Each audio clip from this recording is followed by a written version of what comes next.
Jessica Hafizuddin. Ya masuk. Gak masuk. Citra Lestari. Diki Zulkarnain. Hadir. Fauzan Cahyadi. Fitrawul Jannah. Indah Fatmawati. M. Johan Ramdhani. Kenapa dia? Maimana. Muayyana. M. Retendi. Tidak masuk. Sakit atau apa? Apa ya? Kenapa lupa?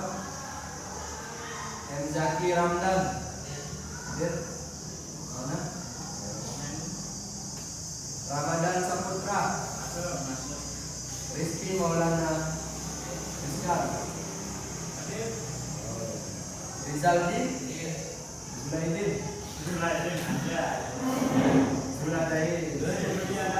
Zuliadain. Oke. Kasih tahu lah temannya besok yang alfa ini tinggal sebentar kan, kalian mau lihat sebelum masuk daripada kita masalah. Sekarang kita akan mempelajari tentang identifikasi nilai kehidupan dalam cerpen. Sebelumnya di sini saya mau bertanya pada teman-teman, siapa yang pernah membaca cerpen? Apa kepanjangan cerpen? Ada yang tahu? Nah, teman-teman tahu kan cerita pendek? Pernah nggak teman-teman baca cerita pendek? Apa? Kapan? Apa judulnya?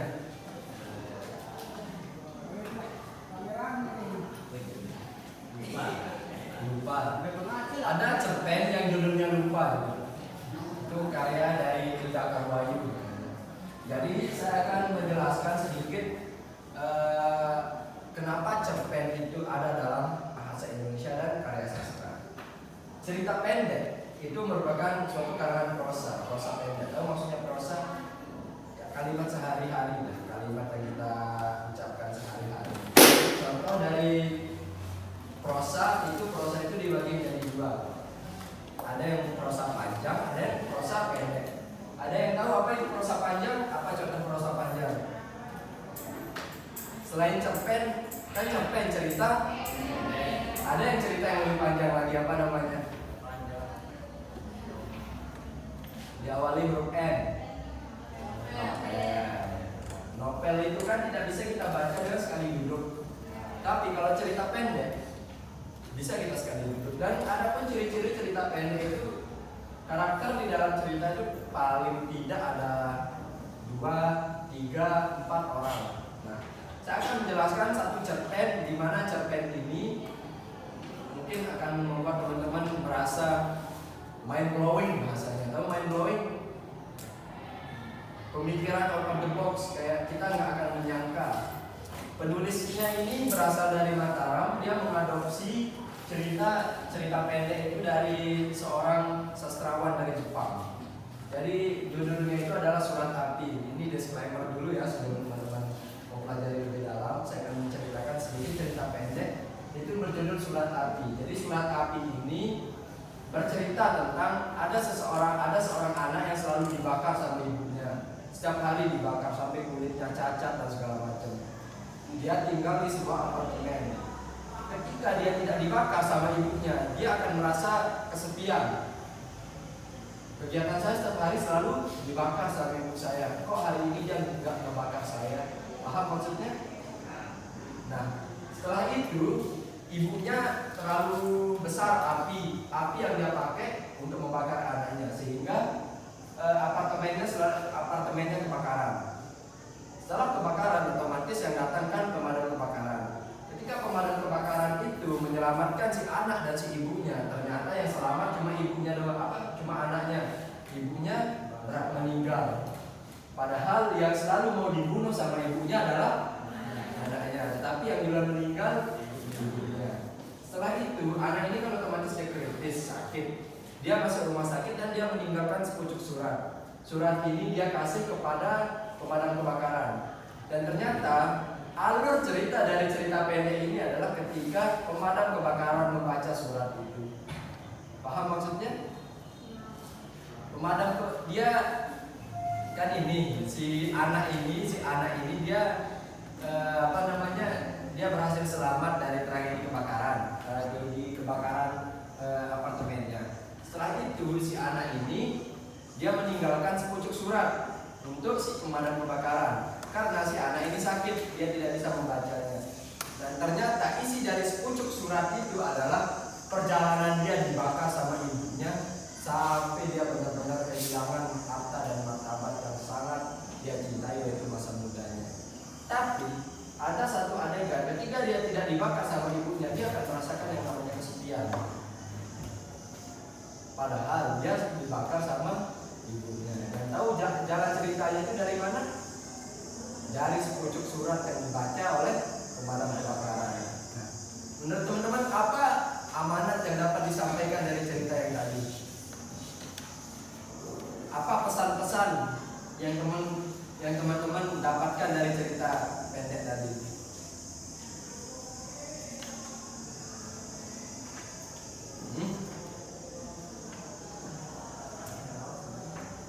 Masa teman-teman nggak tahu? Coba satu aja ngomong. Apa yang teman-teman dapatkan dari cerita tadi? Cerita ulang sudah, nggak usah ada amanat. Siapa tokoh utamanya? Anak dan tapi jalan ceritanya berasal dari pemadam. Itu adalah salah satu cerita pendek yang mind blowing. Ceritanya itu out of the box. Maksudnya out of the box, di luar kotak, di luar nalar, di luar yang kita pikirkan.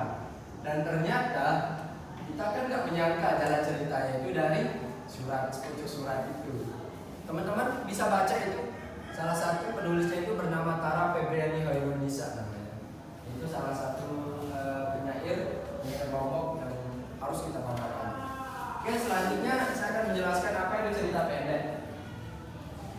Cerita pendek atau biasa kita disebut dengan cerpen. Cerpen ini dia lebih berfokus pada tema. Contoh yang saya ceritakan tadi itu kan surat api judulnya. Temanya itu adalah tentang anak yang sekarang saya mau tanya, apa beda tema dengan judul? Nggak tahu. Kalau judul itu kan secara garis besar, objek. Kalau tema itu biasanya masih umum. Misal nih, tadi itu temanya seorang anak yang dibakar oleh ibunya. Judulnya surat. Nah, itu udah bedanya judul dan tema. Paham? Nah, dalam cerita pendek itu ada yang namanya pasti wajib dan ada yang namanya amanat. Kenapa amanat? Karena penulis itu pasti ingin menuturkan, pasti ingin menyampaikan apa makna dari apa yang dia tulis. Contoh kayak surat api, apa maknanya? Ternyata umur itu tidak ada yang tahu. Selama kita selalu berbuat baik dan selama itu juga kita percaya kepada diri kita sendiri, maka kita akan selalu tetap teguh. Contohnya seperti anaknya, dia dibakar setiap hari, dibakar, tapi kok dia bisa hidup? Ya selain itu juga maunya mengarang sih. Adapun nilai-nilai kehidupan dalam cerpen itu di sini bagi teman-teman yang sering baca karya ilmiah atau enggak tulis-tulisan kayak di koran gitu kan, pernah baca koran kan? Nah, itu akan berbeda dengan cerita pendek. Kalau cerita pendek itu biasanya jalan ceritanya itu akan membuat kita emosi atau enggak ketawa biasanya. Ada tergantung genrenya. Tahu maksudnya genre? Apa genre? Tahu genre? Aliran. Ada yang lucu, ada yang sedih. Pernah nggak teman-teman di posisi ketika membaca, jangan cerita pendek atau apapun itu, nonton film contohnya, kita mau pukul nih orang saking gerdeknya kan? Itu namanya kita masuk dalam larutan emosi dalam apa yang kita tonton, apa yang kita baca. Itu merupakan salah satu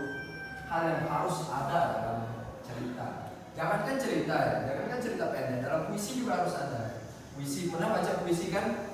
Pasti pernah ada, walaupun teman-teman cuma sekilas melihatnya kan. Karena apapun yang ada di depan kita pasti kita baca. Benar?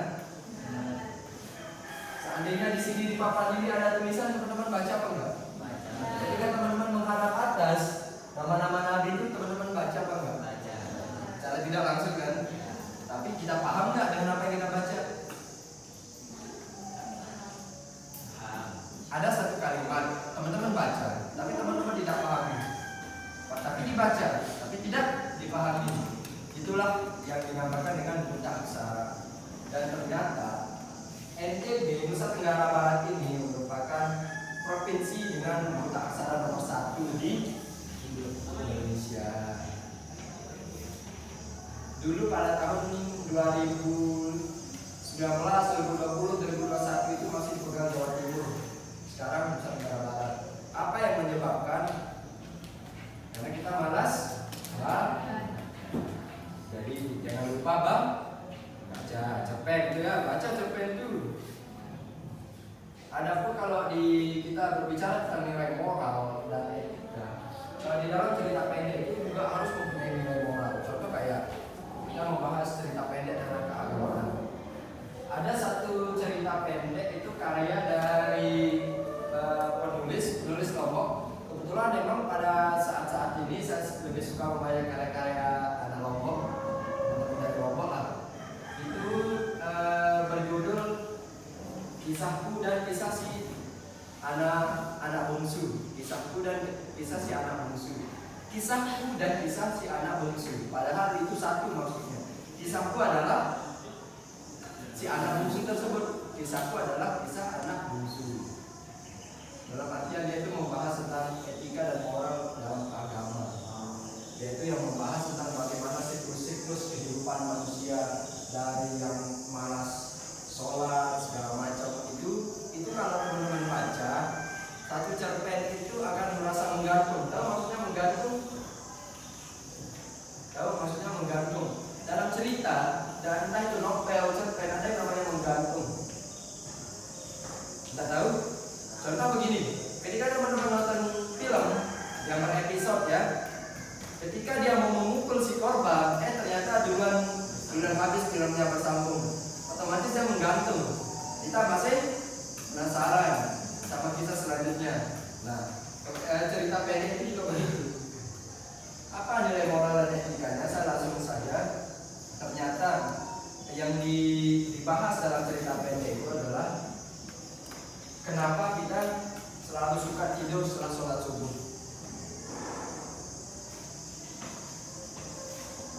Tahu kenapa kita dalam cerita pendek itu menjelaskan ternyata kita itu tidak menghargai yang namanya waktu. Sehingga jangankan sholat, ketika kita tidak sholat aja, kita sudah tidak menghargai waktu yang dikasih sama.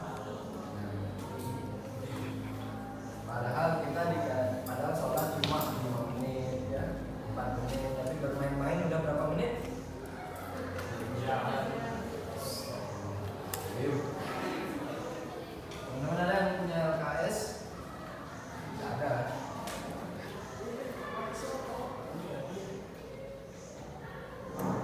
Sekarang saya mau menjelaskan kepada teman-teman. Ya langsung saya kasih tugas saja ya. Mungkin bisa ditulis soalnya. Ada yang nggak bawa pulpen, saya yakin ada aja yang nggak bawa pulpen. Ada yang nggak bawa pulpen?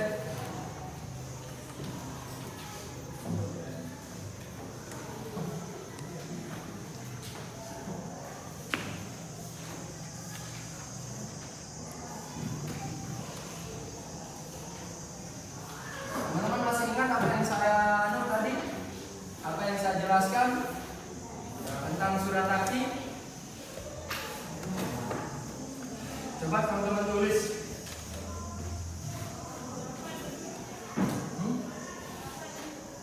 Apa? Gak apa-apa, coba ngomong. Apa lagi? Soal nih.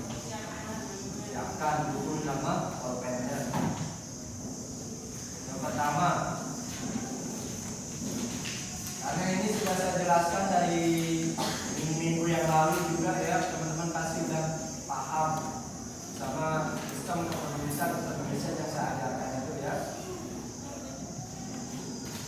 Oke, yang pertama itu tulis nomor 1 udah. Apa tema dari cerpen Surat Api? Apa tema dari cerpen Surat Api?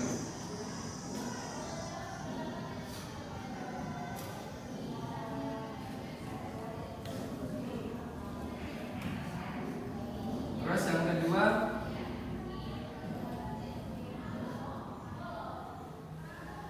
apa amanat dari cerita Surat Api? Apa amanat dari cerita Surat Api? Ini akan melatih bagaimana ingatannya teman-teman terhadap apa yang saya jelaskan.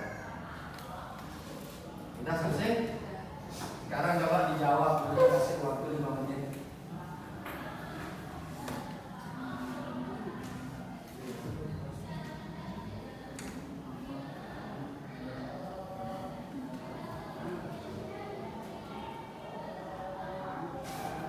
Tumben semuanya bawa pulpen. Ini bawa.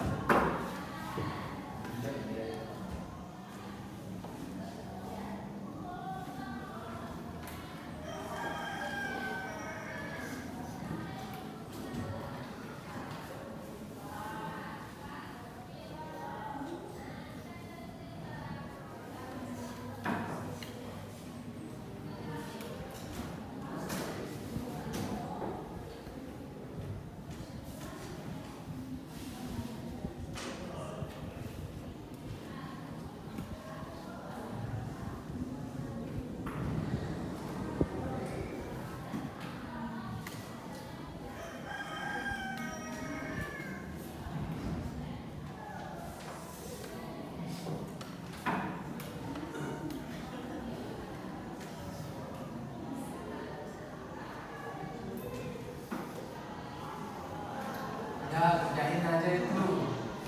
Sebisanya sudah tuliskan.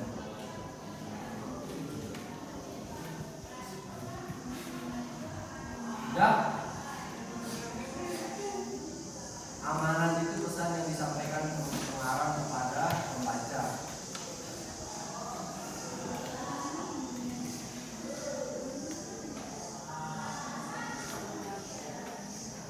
Nah,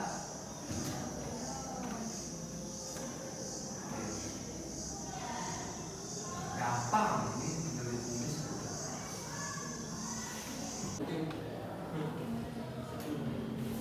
Iya, serius. Jadi hanya ya.